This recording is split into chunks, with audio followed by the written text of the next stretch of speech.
ஏன் அந்த நேரத்தில் அவங்க மன்னிச்சிருக்கணும்? அரசவையில் இருக்காங்க, என்ன வேணாலும் செஞ்சுருக்கலாம், பழைய விஷயங்களில் நினைச்சு பார்த்து கூட செஞ்சுருக்கலாம். ஆனால் ஏன் மன்னிக்கப்பட்டு அல்லாஹ்வுடைய அந்த அத்தாட்சிக்கு? நபிமார்களுடைய உள்ளமாயிற்று இல்லையா? சுத்தமான தூய்மையான உள்ளம் அது. கூட்டு போய் முடிவு பண்ணுறாங்க, மஷூரா செய்கிறாங்க, என்ன செய்யலாம் யூசுப் அலைஹிஸ்ஸலாமை.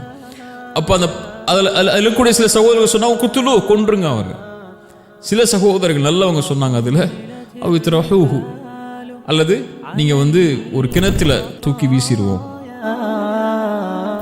அறிவினர்களில் ஒருவனாயிருப்பேன், அவங்க பக்கம் சார்ந்திருப்பேன். நீ என்ன பாதுகாத்துட்டே அல்லாஹ், இந்த பாதுகாப்புக்கு பிறகு எனக்கு இந்த அழைப்புக்கெல்லாம் மேல எனக்கு சிறைச்சாலை மேலானது அல்லாஹ்ட்ட கேட்குறாங்க. அப்போ அல்லாஹ்வுடைய அங்கீகரிப்பு ஏன் அங்கே இருக்கு? ஃபஸ்தஜாப லஹு, அல்லாஹ் அதை அங்கீகரித்து கொண்டான்.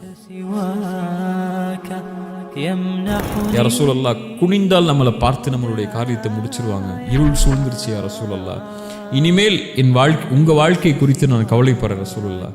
ரசூலுல்லாஹ் சொன்னாங்க, மா அதன்னுக பிஸ்னைனி அபா பக்கர், நாம் 2 பேர் இருக்கிறோம்னா நினைச்சு கொண்டு இருக்காய், அல்லாஹு தாலிதுஹுமா, மூன்றாமவராக அல்லாஹ் இருக்கிறாரே இல்லையா?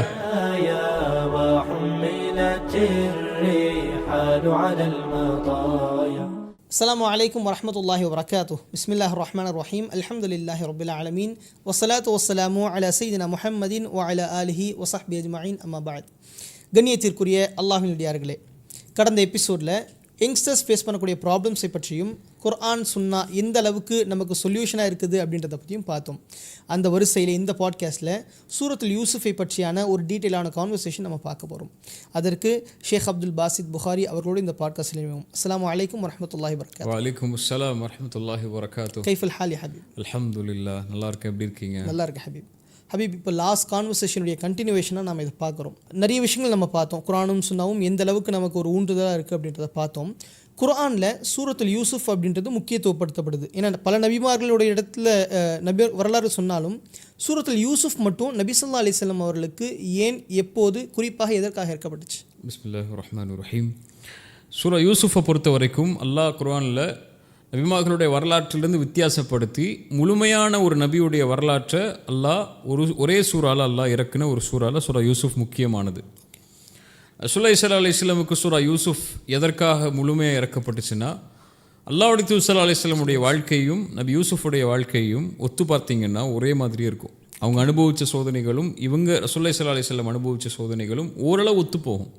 ரசூலுல்லாஹி ஸல்லல்லாஹு அலைஹி வஸல்லமுடைய வாழ்க்கையில் இந்த ஒரு சூறாவின் மூலியமாக அல்லாஹ் நிறைய இடங்களில் வழிகாட்டணும்னு நாடுறான். இது நான் இப்போ சொல்லக்கூடிய ரசூலுல்லாஹி ஸல்லல்லாஹு அலைஹி வஸல்லமுடைய ஆரம்ப காலத்தில் இருந்து ரசூலுல்லாஹ்வுடைய மரணம் வரைக்கும் அல்லாஹ்வுடைய தூதர் இந்த வரலாற்றிலிருந்து எப்படி பாடம் எடுத்தாங்கிறது நம்ம போக போக பேசும்போது நமக்கு புரிய வரும். ரசூலுல்லாஹி ஸல்லல்லாஹு அலைஹி வஸல்லமுடைய வாழ்க்கையில் மிக முக்கியமான காலகட்டம் மக்காவுடைய ஆரம்ப காலம். ரசூலுல்லாஹி ஸல்லல்லாஹு அலைஹி வஸல்லம் அவங்கள நபித்துவத்துக்கு முன்னாடி மக்காவாசிகள் அல் அமீன் அஸ்ஸாதிக்னு சொன்னாங்க, உண்மையாளர், நேர்மையாளர்னு சொன்னாங்க. அவங்கள அரவணைச்சு கொண்டாங்க.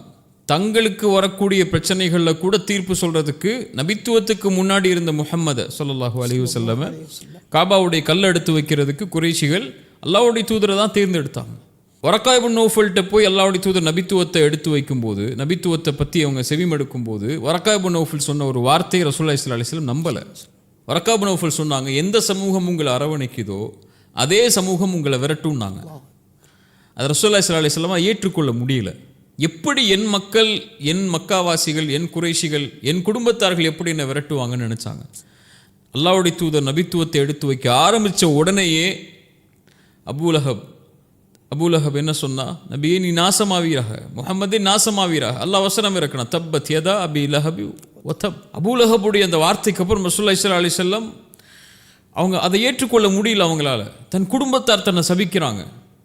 ரசூலுல்லாஹி ஸல்லல்லாஹு அலைஹி வஸல்லமுடைய வாழ்க்கையில் 2 ஆண்டுகள் ஏற்படுது மக்காவுடைய காலத்தில். 2 ஆண்டுகள் ரசூலுல்லாவையும் அவங்களோட இஸ்லாமை ஏற்றுக்கொண்ட எல்லாரையும் ஒதுக்கி வச்சிடறாங்க மக்காவாசிகள். நீங்கள் ஒதுங்கி போயிருங்கன்னு சொல்லி, உங்களுக்கு இடையில வியாபார தொடர்போ, வணிக தொடர்போ, உணவு தொடர்போ, திருமண தொடர்போ எதுவுமே கிடையாது. சஹாபாக்கள் சொல்கிறாங்க, அந்த 2 ஆண்டுகளை பற்றி, அபூ தாலிபுடைய பள்ளத்தாக்கில் இருந்த 2 ஆண்டுகளை பற்றி, எங்களுடைய குழந்தைகளுக்கு பால் கொடுக்கறதுக்கு எங்களுடைய பெண்களுடைய மார்பில் பால் சுரக்காது. குழந்தைகள் அழகக்கூடிய சப்தத்தோடு தான் நாங்கள் இரவுடைய தூக்கத்தை எடுத்துக்கொள்வோம். ஆட்டின் புழுக்கைகளை சாப்பிட்டு, நாங்கள் இலைத்தலைகளை சாப்பிட்டு எங்களுடைய வயிற்றை ஆட்டி கொண்டோம். அவ்வளவு கொடுமையான நிகழ்வுகளை 2 ஆண்டுகள் ரசூலுல்லாஹி ஸல்லல்லாஹு அலைஹி வஸல்லம் சந்திச்சாங்க. அது மட்டுமல்ல, அல்லாஹ்வுடைய தூதரை நபித்துவத்துக்கு முன்னாடியும் நபித்துவத்திற்கு பிறகும் செல்வத்தாலையும் உடலாலையும் தன்னுடைய வாழ்க்கையாலையும் அரவணைச்சு கொண்டவங்க யார்? ஹதீஜா ரலியல்லாஹு அன்ஹா, அல்லாஹ்வுடைய தூதர் ஸல்லல்லாஹு அலைஹி வஸல்லம் உடைய மனைவி இல்லையா? நபித்துவத்துக்கு முன்னாடியும் அவங்க தான் அல்லாஹ்வுடைய தூதருக்கு உறுதுணையாக இருந்தாங்க. செல்வத்தாலையும் உடலாலையும் சரி, தன்னுடைய வாழ்வு முழுவதாலையும் சரி. அதனால தான் ரசூலுல்லாஹி ஸல்லல்லாஹு அலைஹி வஸல்லம் எல்லா மனைவிமார்களும் ஹதீஜாவை பற்றி நினைவு கூறும்போது கொஞ்சம் இடைஞ்சல் கொடுக்கும்போது ரசூலுல்லாஹ் சொன்னாங்க, ஹதீஜாவோட யாரும் ஒத்து போக முடியாது உங்களில். அவங்களால அல்லாஹ் அவங்கள மூலியமாக தான் அல்லாஹ் செல்வத்தாலையும் உயிராலையும் என்னை அரவணைத்து கொண்ட அந்த பெண் மூலியமாக தான் அல்லாஹ் எனக்கு குழந்தைகளையும் ஏற்படுத்தினான்னு அவங்களுடைய பெருமையை பேசினாங்க. கடைசி காலத்தில் கூட அந்த ஹதீஜா ரலியல்லாஹு அன்ஹா அல்லாஹ்வுடைய தூதர் இஸ்லாமை எடுத்து வைக்கும்போது செல்வத்தால் ஒதுக்கி வைக்கப்படும் முழு செல்வத்தையும் அல்லாஹ்வுடைய தூதருக்கு கொடுத்தாங்க. தன்னுடைய முழு ஒத்துழைப்பையும் அல்லாஹ்வுடைய தூதர் ஸல்லல்லாஹு அலைஹி வஸல்லம் கொடுத்தாங்க. அவங்க தான் வரக்கா இப்னு நௌஃபல்ட்ட அழைச்சிட்டு போய் நபித்துவத்துடைய செய்திகளை சொல்லி, நபியே உங்களை அல்லாஹ் கைவிட மாட்டா அப்படின்னு சொல்லி ஆறுதல் சொன்னாங்க அல்லாஹ்வுடைய தூதருக்கு. தனக்கு உறுதுணையாக பக்கமலமாக இருந்த ஒரு உறவை அல்லாஹ் எடுக்கிறான். ஹதீஜா ரலியல்லாஹு அன்ஹா மரணமாயிடுறாங்க. அவங்களுக்கு ஹதீஜாவுக்கு அப்புறம் அல்லது அதுக்கு மேலேயே ஆறுதலாக இருந்தவங்க அபூ தாலிப், அவங்களுடைய தந்தையின் உறவினர், தந்தையுடைய சகோதரர். அவங்களுடைய சாட்சா அவங்க இருக்கிற வரைக்கும் மக்காவாசிகள் ரசூலுல்லாஹ்வுக்கு பக்கமே வர முடியாது, நெருங்க கூட முடியாது. அபூ தாலிப் இருக்கிற வரைக்கும் ரசூலுல்லாஹ்வை யாரும் எதுவும் சொல்ல முடியாது. அவங்கள்ட்ட வந்து தான் சொல்லுவாங்க, ரசூலுல்லாஹ்வை கொஞ்சம் அமைதியாக இருக்க சொல்லுங்க அப்படின்னு சொல்லி. அபூ தாலிப் தான் ரசூலுல்லாஹ்ட்ட சொல்லுவாங்க, கொஞ்சம் விட்டுருப்பான்னு சொல்லி. என் சூரியனை வலது கரத்தில் கொடுத்தாலும் சந்திரனை இடது கரத்தில் கொடுத்தாலும் சரி, ஒருபோதும் இந்த லா இலாஹ இல்லல்லாஹ் நான் விலக மாட்டேன்னு சொல்லி அபூ தாலிப்ட்ட தான் சொன்னாங்க. அல்லாஹ் அந்த ஒரு துணையும் அகற்றிடுறான். அபூ தாலிபும் மரணமாயிடுறாங்க. அதுக்கப்புறம் யார் நமக்கு உறுதுணையாக இருப்பா? சரி, நம்முடைய குடும்பத் தலைவர்கள் தாயிஃபில் வசிக்கிறாங்க, தாயிஃபுக்கு போவோம், தாயிஃபில் போய் நம்ம போய் எடுத்து வைப்போம் செய்தின்னு சொல்லி தாயிஃபுக்கு பயணம் மேற்கொள்கிறாங்க. அங்கேயும் உறவினர்கள் வாயால் சொல்கிறாங்க, வேறு ஆள் கிடைக்கல அல்லாஹ்வுக்கு உங்களை தவிர நபியா தேர்ந்தெடுக்கிறதுக்குன்னு சொல்லி உடஞ்சி போயிடறாங்க ரசூலுல்லாஹ். சிறுவர்களை கொண்டும் வாலிபர்களை கொண்டும் கல்லால் எறிஞ்சு விரட்ட சொல்கிறாங்க அல்லாஹ்வுடைய தூதரை. அல்லாஹ்வுடைய தூதர் ஸல்லல்லாஹு அலைஹி வஸல்லம் முகமெல்லாம் ரத்தமாகிறது, காலெல்லாம் ரத்தமாகிறது. ரசூலுல்லாஹி ஸல்லல்லாஹு அலைஹி வஸல்லம் கவலையோட மக்காவை நோக்கி திரும்பி வர்றாங்க. இப்படி ரசூலுல்லாஹி ஸல்லல்லாஹு அலைஹி வஸல்லம் வாழ்க்கையில் ஹதீஜாவுடைய மரணம் ரலியல்லாஹு அன்ஹு, அபூ தாலிபுடைய மரணம், தாயிஃபுடைய விரட்டல், 2 ஆண்டுகளுடைய அந்த சிறைவாசம், ரசூலுல்லாஹ்வுடைய எல்லாம் பறிக்கப்பட்டுடுச்சு. கண்ணியமாக வாழ்ந்தாங்க அல்லாஹ்வுடைய தூதர், கண்ணியத்தை எடுத்துட்டாங்க மக்காவாசிகள். உரிமையோடு வாழ்ந்தாங்க மக்கால குடும்பத்தார்கள், உரிமை பறிக்கப்பட்டுடுச்சு. உறவுகளுடைய இழப்புகள் எல்லாம் நடக்குது. ரசூலுல்லாஹ்வுக்கு ஒரு பெரிய இருள் சூழுது. இப்போ இந்த இருளிலிருந்து அல்லாஹ்வுடைய தூதருக்கு வழிகாட்டணும். இதே இருள் தான் யூசுஃபையும் சூழ்ந்துச்சு. அவங்க தான் அழகு, உலகத்தில் படைக்கப்பட்ட அழகுலேயே பாதி அழகோடு படைக்கப்பட்ட நபின்னு சொல்லி மேராஜில் யூசுஃபை பார்த்தோன்னு ரசூலுல்லாஹி ஸல்லல்லாஹு அலைஹி வஸல்லம் சொன்னாங்களே இல்லையா? யாக்கூப் அலைஹிஸ்ஸலாமுடைய பிள்ளைகள்லேயே யாக்கூப் அலைஹிஸ்ஸலாமுக்கு விருப்பமான பிள்ளை யார்? யூசுஃப் அலைஹிஸ்ஸலாம். ரசூலுல்லாஹி ஸல்லல்லாஹு அலைஹி வஸல்லம் நபி யூசுஃபை பற்றி சொல்லும்போது நபியின் மகன் நபி, கரீம் இப்னு கரீம், கண்ணியமிக்கவரின் மகன், கண்ணியமிக்கவர் யார்? இப்ராஹிம் அலைஹிஸ்ஸலாமுடைய மகன் இஸ்ஹாக்குடைய மகன் யாக்கூபுடைய மகன் யூசுஃப். ஒரு நபியுடைய அந்தஸ்தில், நபிமார்களுடைய வம்சத்தில் நபியுடைய அந்தஸ்திலேயே பிறக்கக்கூடிய ஒரு குழந்தை அது. எல்லாம் இருந்தது. ஆனால் அவங்களுடைய சகோதரர்கள் திட்டம் தீட்டி அவங்கள விரட்டி ஒதுக்கி தந்தையை விட்டு பிரித்து ஒரு இருளில் கொண்டு போய் சேர்த்துறாங்க. அந்த கிணத்துல தூக்கி போட்டு வீசிடுறாங்க. அந்த வரலாறு நமக்கு தெரியும், அது போக போக பேசுவோம். இப்போ யூசுஃப் அலைஹிஸ்ஸலாம் எப்படி இருள் நின்னாங்களோ அதே மாதிரி அல்லாஹ்வுடைய தூதர் ஸல்லல்லாஹு அலைஹி வஸல்லம் வாழ்க்கையிலையும் இருள் சூழுது. இப்போ அல்லாஹ் நபி யூசுஃபின் வரலாற்றின் மூலியமாக நபிக்கு அந்த இருளிலிருந்து வெளிவருவதற்குரிய பாடங்களை கொடுக்க ஆரம்பிக்கிறான். நபி யூசுஃப் எப்படி கடந்தார்னு பாருங்கள் நபியே. இந்த வரலாற்றின் மூலியமாக நீங்களும் பாடம் படித்து நபி யூசுஃப் எந்த நோக்கத்தின் நோக்கி போனாரோ அதே நோக்கத்தை நோக்கி தான் நீங்களும் போக போகிறீங்க. அதனால் தயாராகுங்கன்னு அல்லாஹ் நபிக்கு வழிகாட்டுவதற்காக அந்த கவலையின் ஆண்டுகளில் இறக்கப்பட்ட சூறா தான் நபி யூசுஃப் அலைஹிஸ்ஸலாமுடைய சூறா. அல்ஹம்துலில்லாஹ். ஹபீப், இந்த நபி ஸல்லல்லாஹு அலைஹி வஸல்லம் இவ்வளோ சிரமங்களை தாண்டி வந்திருக்காங்க அப்படின்றத பார்த்தோம். இப்போ யூசுஃப் அலைஹிஸ்ஸலாமுடைய ஆரம்பகட்ட காலத்தில் சிறு வயது அப்படின்னு நம்ம வரலாறு எந்த கிதாப் எடுத்து பார்த்தாலும் அந்த கிணற்றுடைய சம்பவம் அது அல்லது மனாமுடைய சம்பவம், அந்த ட்ரீமுடைய சம்பவம் பற்றி நம்ம பார்க்குறோம். எந்த அளவுக்கு இந்த ட்ரீமுடைய சம்பவம் ஏன் நமக்கு இவ்வளவு விஷயத்தை ஏற்படுத்து தாக்கத்தை? யூசுஃப் அலைஹிஸ்ஸலாம் ஒரு கனவு காண்றாங்க சிறு வயதில் இருக்கும்போது. அல்லாஹ் அதை தான் சொல்கிறான். யார்கிட்ட சொல்கிறாங்க? அவங்களுக்கு விருப்பமாக இருக்கக்கூடிய தந்தைகிட்ட சொல்கிறாங்க. வாப்பாட்ட போய் சொல்கிறாங்க, யா அபதி இன்னி ரஅய்து அஹத அஷர கௌகபன் வஷம்ஸ வல் கமர ரஅய்துஹும் லிசாஜிதீன். அவ்வளோதான் சொல்கிறான். என் தந்தையே, ஒரு கனவு பார்த்தேன். அந்த கனவுல சூரியனும் சந்திரனும் 11 நட்சத்திரங்களும் எனக்கு முன்னால் பணிகிறது, சஜிதா செய்கிறது, பணிந்து நிற்குது. இந்த கனவை நான் பார்க்குறேன் அப்படின்னு சொல்லி நபி யூசுப் அலைஹிஸ்ஸலாம் தன்னுடைய தந்தை யாக்கூப்கிட்ட போய் சொல்கிறாங்க. ஏன் அல்லாஹ் இந்த கனவை நபி யூசுஃபுக்கு ஏற்படுத்துகிறான் அப்படின்னா, இந்த கனவு தான் அவங்களுடைய வஹியுடைய துவக்கம். நபிமார்களுக்கு கனவின் மூலமாக அல்லாஹ் வஹியுடைய செய்திகளை கொண்டு வருவான். நபிமார்களுடைய கனவுகள் வஹி, நடக்க போகிற விஷயத்தை தான் நபிமார்களுக்கு அல்லாஹ் கனவாக கொண்டு வருவான். நம்மள மாதிரி கெட்ட கனவு நல்ல கனவுகள் எல்லாம் நபிமார்களுக்கு கிடையாது. நபிமார்களுக்கு எல்லா கனவுமே அல்லாஹ்வின் புறத்திலிருந்து வருவது. ஒரு நபிக்கு தெரியும்ல, யாக்கூப் அலைஹிஸ்ஸலாமுக்கு தெரியும்ல, தன் மகன் கனவு கண்டது ஒரு வஹியுடைய கனவு, அதுவும் ஒரு நோக்கத்தை நோக்கி அவங்கள நகர்த்திட்டு போகிற கனவு. இதுதான் நபி யூசுஃபுடைய நோக்கம், வாழ்க்கையுடைய நோக்கத்தை அல்லாஹ் கனவாக காட்டிட்டான். இனிமேல் அவங்களுடைய பயணம் ஆரம்பிக்க போகுது.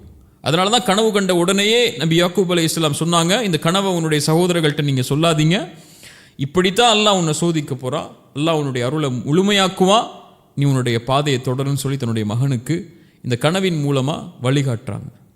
அந்த கனவை அவங்க சொல்லாமல் சகோதரர்கள்ட்ட மறைச்சிட்றாங்க நபி யாக்கூபுடைய பேச்சை கேட்டு. ஏன்னா அந்த 11 சகோதரர்களும் நபி யூசுப் அலைஹிஸ்ஸலாம் மேலே கொஞ்சம் பொறாமை கொண்டு இருக்காங்க. அல்லாஹ் அப்படி தான் குர்ஆனில் சொல்கிறான். தந்தைக்கு நெருக்கமாக நபி யூசுப் அலைஹிஸ்ஸலாம் இருக்கிறாங்க. தந்தையை விட்டு எப்படியாவது இவங்களை பிரிக்கணுங்கிறது அவங்களுடைய நோக்கமாக இருக்குது. அவங்க கனவை சொல்லாமலேயே தந்தையை விட்டு பிரித்து, அதில் சில சகோதரர்கள் சொன்னாங்கன்னு சொல்லி குர்ஆன் சொல்லுது, குத்துலு, கொன்றுங்க அவர்கள்னு சொன்னாங்க. ஒருவேளை கனவை சொல்லியிருந்தா, கனவை சொல்லாமலேயே நபி யூசுப் அலைஹிஸ்ஸலாமை சகோதரர்கள் கொலை செஞ்சிருங்கன்னு சொன்னாங்க அப்படின்னா, கனவை சொல்லியிருந்தா என்ன இருக்கும்? இன்னும் அவங்கள வெறுத்து எப்படியாவது அந்த சிதைக்கணும்னு ஆசைப்பட்டிருப்பாங்க. அதனால தந்தையிட்ட அனுமதி கேட்குறாங்க, யூசுஃபை பிரிச்சணுங்கிறதுக்காக பிரித்து கொண்டு போய் எங்கேயாவது விட்டுருவோம் நபி யூசுஃப்னு சொல்லி சகோதரர்கள் 11 பேர் முடிவு பண்ணி கூட்டிட்டு போகிறாங்க. அதில் 11 பேரில் ஒரு சின்னவர் 10 பேர் கூட்டு போய் முடிவு பண்ணுறாங்க, மஷூரா செய்கிறாங்க, என்ன செய்யலாம் யூசுப் அலைஹிஸ்ஸலாமை. அப்போ அதில் இருக்கக்கூடிய சில சகோதரர்கள் சொன்னாங்க, குத்துலு, கொன்றுங்க அவங்க. சில சகோதரர்கள் நல்லவங்க சொன்னாங்க, அதில் அவித்ரஹூஹு, அல்லது நீங்கள் ஒரு கிணத்துல கயாபத்தில் ஜுப், கிணத்துல தூக்கி வீசிடுவோம், அந்த கிணத்துல இருக்கட்டும், யாராவது வழியில் வர்றவங்க எடுத்துகிட்டு போகட்டும் நபி யூசுஃபை அப்படின்னு சொல்லி அறிவுரை சொல்கிறாங்க. அந்த மாதிரியே கிணத்துல வீசிடுறாங்க, வரக்கூடியவங்க எடுத்துகிட்டு போகிறாங்க. இந்த ஒரு நிகழ்வுக்குள்ள அல்லாஹ் நபி யூசுப் அலைஹிஸ்ஸலாமை கொண்டு வர்றான். அந்த கனவுடைய துவக்கம் இந்த கிணற்றுடைய அந்த இருள யூசுப் அலைஹிஸ்ஸலாம் இருந்தது தான். ஏன் அந்த இருள யூசுப் அலைஹிஸ்ஸலாம் அல்லாஹ் இருக்க வச்சான்னா, இதே இருளத்தான் எல்லா நபிமார்களுடைய வாழ்க்கையிலையும் அல்லாஹ் இருக்க வைப்பான். அதே இருளத்தான் ரசூலுல்லாஹி ஸல்லல்லாஹு அலைஹி வஸல்லம் சொன்ன மாதிரியும் அல்லாஹ்வுடைய தூதர் ஸல்லல்லாஹு அலைஹி வஸல்லமும் இருந்தாங்க. அவங்களுடைய எல்லா கண்ணியும் பறிக்கப்பட்டுச்சு, இங்கேயும் இவங்களுடைய கண்ணியமும் பறிக்கப்பட்டுடுச்சு. நபியுடைய மகனுங்கிற அந்தஸ்தெல்லாம் கிடையாது கிணத்துல இருக்கும்போது, இல்லையா? தந்தையுடைய அரவணைப்பெல்லாம் கிடையாது, சகோதரர்களால் விரட்டி விடப்பட்டாங்க. அங்கேயே அதே மாதிரி தான் ரசூலுல்லாஹி ஸல்லல்லாஹு அலைஹி வஸல்லம் வாழ்க்கையிலையும் இதே இருளை யூசுப் அலைஹிஸ்ஸலாம் அனுபவிக்கிறாங்க. அதே இருளை ரசூலுல்லாஹி ஸல்லல்லாஹு அலைஹி வஸல்லம் அனுபவிக்கிறாங்க. எல்லா நபிமார்களும் இதே இருளை அனுபவிச்சாங்க. இந்த இருளின் மூலமாக தான் அவங்க தன்னுடைய உள்ளத்துடைய நம்பிக்கையை ஆழமாக்குனாங்க. அதுதான் ரசூலுல்லாஹி ஸல்லல்லாஹு அலைஹி வஸல்லமுக்கு இதை பாடமாக்குறா அல்லாஹ். நபி யூசுப் அலைஹிஸ்ஸலாமுடைய அந்த நம்பிக்கை கிணத்தில் அந்த குழந்தை தவிச்ச தவிப்பெல்லாம் நம்ம வார்த்தைகளால் சொல்ல முடியாது. ஒரு குழந்தை தந்தையை விட்டு பிரிக்கப்பட்டு சகோதரர்களாலேயே கிணத்தில் தூக்கி வீசப்படும் போது அந்த குழந்தையுடைய மனசு எப்படி தவிச்சிருக்கும். அந்த கிணத்துல எத்தனை நாட்கள் இருந்தாங்கன்னு தெரியாது நமக்கு. அந்த இருள பசியாலையும் பட்டினியாலையும் இருக்கும்போது அவங்க உள்ளத்தில் இருந்த நம்பிக்கை ஒன்று தான், அல்லாஹ் இருக்கான், அல்லாஹ் இந்த கனவை காட்டியிருக்கான், இதை நோக்கி அல்லாஹ் நமக்கு வழிகாட்டுவான். அந்த குழந்தையுடைய மனசில் அது இருந்துச்சுன்னு சொல்லி குர்ஆன் சொல்லலை. ஆனால் அவங்களோட வரலாற்றை நீங்கள் பின்னாடி படித்து பார்த்தீங்கன்னா எல்லா நிகழ்வுகளையும் அவங்க அதை தான் பதிவு செஞ்சுக்கிட்டே இருக்கிறாங்க. அல்லாஹ் என்னை கைவிட மாட்டான், அல்லாஹ் அவனுடைய காரியங்களை மிகைப்பான் அப்படிங்கிற காரியத்தை. அப்போ அந்த குழந்தையுடைய உள்ளத்தில் இருந்தது ஹஸ்புன் அல்லாஹ், அல்லாஹ் ஒருவன் போதுமானவன். இதே இருளத்தான் அல்லாஹ் ரப்புல் ஆலமீன் யூனுஸ் அலைஹிஸ்ஸலாமுடைய வாழ்க்கையிலையும் கொண்டு வந்தான். யூனுஸ் அலைஹிஸ்ஸலாம் அல்லாஹ் எப்படி சோதிச்சா? மீனுடைய வயிற்றுடைய இருள நபி யூனுஸ் அல்லாஹ் கொண்டு வந்தான், இல்லையா? அந்த இருள் சூழ்ந்துடுச்சு அவங்களுடைய பாவத்தின் காரணமாக தான். இருளுக்குள்ளே மாட்டிட்டாங்க. அல்லாஹ் இதே மாதிரி இருள நபிமார்களுக்கு மட்டும் இல்லை நமக்கும் கொடுக்கலாம். எல்லாருடைய வாழ்க்கையிலையும் ஒரு நாள் இந்த இருள் வரும். நபி யூனுஸுடைய வாழ்க்கையிலே அந்த இருள் வருது. வெளியேறதுக்கு என்ன செய்யறது? யாரை துணை கொள்வது? லா இலாஹ இல்லா அன்த், என்ன சொன்னாங்க? சுப்ஹானக இன்னி குன்து மினல் சுப்ஹானக இன்னி குன்து மினல் ஸாலிமீன். வணங்க தகுதியானவனே, உன்னை தவிர யாரும் இல்லை, நீ பரிசுத்தமானவன், நான் அநீதம் செய்தவனில் ஒருவன் யா அல்லாஹ், உன்னை தவிர யாரும் எனக்கு இல்லை, வெளியாக்குன்னு அல்லாஹ் வெளியாக்கிட்டான். இதே இருள் தான் மூசா அலைஹிஸ்ஸலாமையும் சூழ்ந்துச்சு. முன்னாடி கடல், பின்னாடி ஃபிரௌன். மூசாவுடைய சமூகம் சொன்னது, கைவிட்டு விட்டீங்க மூசா, எங்களை போய் நடு ரோட்டில் விட்டு கூட்டு வந்துட்டீங்க, அழிவுக்கா நம்ம வந்தோம் மூசா, இப்படி எங்களை விட்டுட்டீங்களே இருளன்னு சொன்னாங்க. மூசா அலைஹிஸ்ஸலாம் அந்த இருளை பார்க்கும்போது சொன்னாங்க, கல்லா இன்ன மஇய ரப்பி சயஹ்தீன், ஒருபோதும் அல்ல, அல்லாஹ் என்னோடு இருக்கிறான், அவன் எனக்கு வழிகாட்டுவான். அதே இருள் தான் இப்ராஹிம் அலைஹிஸ்ஸலாமையும் சூழ்ந்துச்சு நெருப்பில் வீசப்படும் போது. நெருப்பில் வீசுறதுக்கு முன்னாடி நம்ம இப்ராஹிமுக்கு தெரியுமா அந்த நெருப்பு குளிராக போகுதுன்னு? கண்டிப்பாக தெரியாது. இனிமே நான் வாழ போறேனா இல்லை இந்த நெருப்பில் எரிஞ்சு சாக போறேனா எதுவுமா தெரியுமா? தெரியாது. ஒரு இக்கட்டான வாழ்க்கையுடைய நிலைமை நிற்குது இல்லையா? என்ன ஆக போகுதுன்னு தெரியல. பயந்துகொள் இப்ராஹிமே சொன்னாங்க ஹஸ்புன் அல்லாஹ், அல்லாஹ் ஒருவன் போதுமானவன். ரசூலுல்லாஹி ஸல்லல்லாஹு அலைஹி வஸல்லம் தௌருடைய குகையிலையும் அந்த இருள் சூழுது, அபூபக்கர் உட்கார்ந்து இருக்கிறாங்க. அபூபக்கர் கவலை கொள்றாங்க, யா ரசூலல்லாஹ், குனிந்தால் நம்மளை பார்த்து நம்மளுடைய காரியத்தை முடிச்சிருவாங்க, இருள் சூழ்ந்துருச்சு யா ரசூலல்லாஹ், இனிமேல் உங்கள் வாழ்க்கை குறித்து நான் கவலைப்படுறேன் ரசூலுல்லாஹ். ரசூலுல்லாஹ் சொன்னாங்க, மா அதன்னுக பிஸ்னைனி அபூபக்கர், நாம் 2 பேர் இருக்கிறோம்னா நினச்சி கொண்டு இருக்காய், அல்லாஹு தாலிதுஹுமா, மூன்றாமவராக அல்லாஹ் இருக்கிறானே இல்லையா? இத் கால லி சாஹிபிஹி லா தஹ்ஸன் இன்னல்லாஹ மஅனா, கவலை கொள்ளாதீர் அபூபக்கரே, அல்லாஹ் நம்மோடு இருக்கிறான். அந்த இருளில் அவங்களுடைய உள்ளத்தில் வந்த நம்பிக்கை அது இல்லையா? அதே நம்பிக்கை தான் நபி யூசுஃபுக்கு வந்துச்சு. அந்த நம்பிக்கையை கொண்டு பயணிங்க ரசூலுல்லாஹ். ஒரு கிணற்றில் வீசப்பட்ட நபியுடைய அந்த நம்பிக்கை தான் இப்போ நீங்கள் இருக்கக்கூடிய நம்பிக்கை. இனிமே அவங்க வாழ்க்கை என்ன ஆக போகுது, யார் காப்பாற்றுவா, யார் கூட்டு போக போகிறா, எந்த அரண்மனைக்கு போக போகிறாங்க, எந்த ஊருக்கு போக போகிறாங்க, எதுவுமே தெரியாது. இனிமேல் உங்கள் வாழ்க்கையில் நடக்க போகுதுன்னு உங்களுக்கு தெரியாது. நபி யூசுஃப் அல்லாஹ்வை துணை கொண்டாங்க, நீங்களும் அல்லாஹ்வை துணை கொள்ளுங்க, உங்கள் பாதையை நீங்கள் தொடர்வீங்க, அல்லாஹ் உங்களோட இருப்பான் அப்படிங்கிற நம்பிக்கை அல்லாஹ் புகுத்த நாடுனான். அல்லாஹ் சஹாபாக்களை பற்றியும் அப்படி தான் சொல்கிறான். அல்லதீன இது கால் அலகும், அவங்க இடத்துல சொன்னால் பயந்து கொள்ளுங்கள், எதிரிகள் எல்லாம் உங்களுக்கு எதிராக ஒன்று சேர்ந்துட்டாங்கன்னு சொன்னால் அவங்க சொல்லுவாங்க ஹஸ்புன் அல்லாஹ், அல்லாஹ் ஒருவன் போதுமானவன் சொல்லி. வாழ்க்கையில் இது மாதிரி இருள் எல்லாருக்கும் ஏற்படும். அதைத்தான் நபி யூசுஃப் மூலியமாக அல்லாஹ் நமக்கும் சொல்ல வர்றான் இல்லையா? ஆனால் இங்கே என்ன பிரச்சனைன்னா, நம்ம நபிமார்களுக்கும் நமக்குள்ள வித்தியாசம் என்னென்னா, நம்ம கஷ்டம் வரும்போதும் சிரமம் வரும்போது மட்டும்தான் அல்லாஹ் என்னோட இருக்கிறான்னு நம்ம நினைக்கிறோம். ஆனால் அவங்க அப்படி இல்லை, எல்லா நிலையிலையும் அல்லாஹ் என்னோட இருக்கிறான்னு நினச்சாங்க. அதனால் அல்லாஹ் இருளையும் அவங்களோட இருந்தான். இருளையும் அவங்களுக்கு அந்த நம்பிக்கை இருந்து பதற மாட்டாங்க. அவங்க வாழ்க்கையில் என்ன கஷ்டம் வந்தாலும் சிரமம் வந்தாலும் நம்ம பதற மாதிரி பதற மாட்டாங்க. ஐயோ யார் இருக்க போகிறா, சரி அல்லாஹ்வாவது நம்மளோட இருப்பான், அவனை போய் கேட்போம்லாம் கேட்க மாட்டாங்க. அவங்க எல்லா நேரத்துலையும் அல்லாஹ்வோட தான் இருக்கிறாங்க. அதனால் அவங்களுக்கு தெரியும் இந்த கஷ்டத்திலையும் அல்லாஹ் என்னோட தான் இருப்பான். ஸல்லல்லாஹு அலைஹி வஸல்லம் சொன்னாங்க, மகிழ்ச்சியான நேரத்தில் அல்லாஹ்வை உங்களோடு வைத்துக் கொள்ளுங்கள், அல்லாஹ் சிரமமான நேரத்தில் உங்களோடு இருப்பான் இல்லையா? அப்போ அல்லாஹ் ரப்புல் ஆலமீன நபி யூசுஃப் அலைஹிஸ்ஸலாம் அல்லாஹ் இருக்கிறான்னு நம்பிக்கையை வச்சுருந்தாங்க உள்ளத்தில்.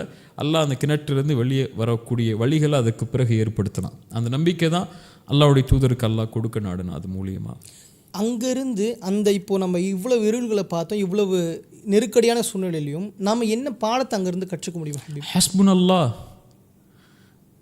அல்லாஹ் ஒருவன் போதுமானவன் தான். ஏன்னா இன்றைக்கி ஒரு சின்ன சிச்சுவேஷன் ஏற்பட்டாலே அல்லாஹ் என்ன இப்படி சோதிச்சிடுறானே என்னென்னமோ வார்த்தைகள் சொல்ல போடுறோம். அப்போ அந்த இருளுக்கெல்லாம் அந்த ஒரு பதிலாக என்னவா இருக்கும்? ஹஸ்புன் அல்லாஹ், அல்லாஹ் ஒருவன் போதுமானவங்கிறது தான். நபிமார்கள் அல்லாஹ் சோதிக்கிறானே இல்லையா? ஸல்லல்லாஹு அலைஹி வஸல்லம் சொன்னாங்க, இந்த உலகத்திலேயே அதிகமாக சோதிக்கப்பட்டவங்க நபிமார்கள் தான், நீங்களும் நாங்களும் இல்லை. நம்ம சோதனையெல்லாம் சோதனையே கிடையாது. நம்ம சாப்பாட்டுக்கும் உலகத்தில் தங்குற இடத்துக்கும் நம்மளுடைய பொருளாதாரத்துக்கும் தான் நம்மளை சோதிக்கிறான். வாழ்க்கையே அவங்களுக்கு சோதனை.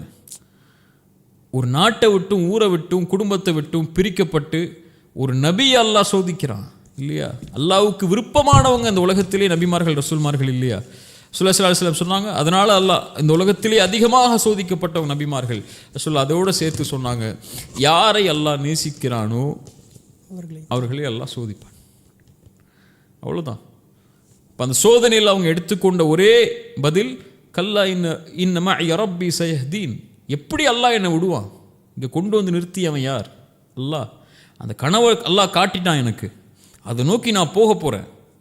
நபி யாக்கூப் சொல்லிட்டாங்க, கதாலிக யஜ்தபீக ரப்புக வ யுஅல்லிமுக மின் தஅவீலில் அஹாதீஸ். இப்படி தான் அல்லாஹ் உன்னை சோதிப்பான், இப்படி தான் அல்லாஹ் உன்னை தேர்ந்தெடுப்பான், இப்படி தான் அல்லாஹ்வுடைய நியமத்தை பூர்த்தி செய்வா, கனவுடைய விளக்கத்தை அறிவிப்பா அல்லாஹ் உனக்கு, நீ போய்கிட்டே இருந்துட்டாங்க. சகோதரர்கள்ட்ட மட்டும் சொல்லிடாத, இதை யார்ட்டையும் வெளிப்படுத்திடாத, அது நோக்கம். நீ கிளம்புன்னு சொல்லிட்டாங்க. கிளம்புன்னு சொன்னது நபி யாக்கூப். அல்லாஹ் வஹீயின் மூலமா கனவு கொடுத்துட்டான், அதை நோக்கி தான் நான் போறேன். அப்போ அல்லாஹ் என்னோடு இருப்பான் இல்லையா? அதுதானே இப்ராஹிம் அலைஹிஸ்ஸலாம் அவங்களுடைய மனைவி அவங்களுடைய மகனை அந்த பாலைவனத்தில் விட்டு வரும்போது, கைரிதி ஜர்இன் இந்த பைத்திக்கல் முஹர்ரம், யா அல்லாஹ் அந்த ஹரமுடைய பகுதியில் விட்டு வர்றான், எந்த புல் பூண்டுகளும் கிடையாது, ஒன்றுமே கிடையாது, ஒரு பாலைவனத்தில் ஒரு பெண்ணையும் ஒரு குழந்தையும் விட்டுட்டு போக சொல்கிறான் அல்லாஹ். இப்ராஹிம் அலைஹிஸ்ஸலாம் கொண்டு வந்து விட்டுட்டாங்க. என்ன கிடைக்க போ, நம்மள இறந்து என்ன நினைப்போம்? யார் நமக்கு வந்து உதவிக்கு வருவா, எந்த ஊருக்கார வருவான், அந்த ஊருக்கார வருவானா, அந்த இடத்துல தண்ணி சாப்பாடு கொண்டு வருவாங்களா, இங்கேருந்து சாப்பாடு கொண்டு வருவாங்களா நினைப்பாங்க. திரும்பி போகும்போது ஹாஜர் அலைஹிஸ்ஸலாம் கேட்ட ஒரே பதில், கணவனை பார்த்து இப்ராஹிம் அலைஹிஸ்ஸலாம் பார்த்து, அல்லாஹு அமரக பிஹாதா, அல்லாஹ் உங்களை கொண்டு வந்து விட சொன்னது இப்ராஹிம். அவங்க திரும்பி ஆம் அவ்வளோதான் சொன்னாங்க. ஏன் அல்லாஹ் விட சொன்னா? இப்படி ஒரு பாலைவனத்தில் விட சொல்லிட்டானே, நாங்கள் என்ன செய்ய போகிறோம், இனிமேல் என்ன போகுது என் வாழ்க்கை, இப்படி கொண்டு வந்து எங்களை இது பண்ணிட்டீங்களே. அதெல்லாம் ஒன்றுமே கிடையாது. சொன்னது அல்லாவா, இந்த நேரத்தில் கொண்டு வந்து நிப்பாட்டினது அல்லாவா, என் விதியை விதிச்சது அல்லாவா, இந்த நிலைமைக்கு கொண்டு வந்து நிப்பாட்டணும்னு அல்லாஹ் முடிவு செஞ்சு வச்சிருக்கானா கதரில். ஃபைதன்லா யுதையனா, அப்படின்னா அல்லாஹ் எங்களை கைவிட மாட்டான், பூங்கன்ட்டான். இதுதான் அந்த கிணற்றில் இருக்கும்போது அல்லாஹ் என்னை கைவிட மாட்டாங்கிற நம்பிக்கை. ரசூலுல்லாஹ்வுக்கும் அதே தான், லா தஹ்சனின் அல்லாஹ் மஅனா. மூசா அலைஹிஸ்ஸலாமுக்கும் அதுதான், ஹாஜர் அலைஹிஸ்ஸலாமுக்கும் அதுதான், எல்லாருக்கும் அதுதான். அல்லாஹ் உலகமே ஒன்று சேர்ந்து நலவு செய்ய நாடினாலும் யாரும் அல்லாஹ் நடமை செய்ய முடியாது. உலகமே ஒன்று சேர்ந்து கெடுதலை செய்ய நாடினாலும் அல்லாஹ் நடமை செய்ய முடியாது. என்ன இருள், அல்லாஹ் போக்குவாங்கிற நம்பிக்கை மட்டும்தான் நமக்கு வந்து வழிகாட்டும் இந்த நேரத்தில். ஹஸ்புன் அல்லாஹ், அதை விட பெரிய மருந்து கிடையாது. ஹபீப், இன்னொரு பகுதியாக நம்ம பார்க்கக்கூடிய மிகவும் முக்கியமான டாபிக் அந்த பெண்ணுடைய சம்பவம். அந்த பெண் அழைக்கும் பொழுது யூசுப் அலைஹிஸ்ஸலாம் செய்த அந்த செயல் மிகப்பெரிய ஒரு அத்தாட்சியாக மாறியிருக்கு. அந்த சம்பவத்திலிருந்து நாம் என்ன பெற்றுக்கொள்ளலாம், அதன் மூலியமாக என்னென்ன விஷயங்களை நாம் கற்றுக்க முடியும்? ரெண்டு விஷயம் எனக்கு வந்து அந்த வரலாற்றை படிக்கும்போது புரிய வருது. அறிஞர்களும் அந்த தஃப்சீரில் பதிவு செஞ்சுருக்காங்க. ரெண்டு காரணத்துக்காக அந்த அந்த பாடத்தால் நமக்கு புகட்டுறான் யூசுப் அலைஹிஸ்ஸலாம் மூலியமாக.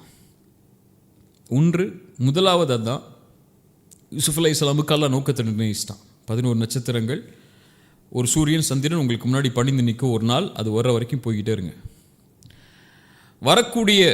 போகக்கூடிய பாதையில் அல்லாஹ் சில சோதனைகளை கொடுப்பான். இலக்கை அல்லாஹ் நிர்ணயிச்சிட்டான். இலக்கை நோக்கி போகும்போது அல்லாஹ் சோதிக்காமல் எப்படி அந்த இலக்கை கொண்டு போவான்? அல்லாஹ் ஈமான் கொண்டவர்களை தான் அல்லாஹ் சோதிப்பான்.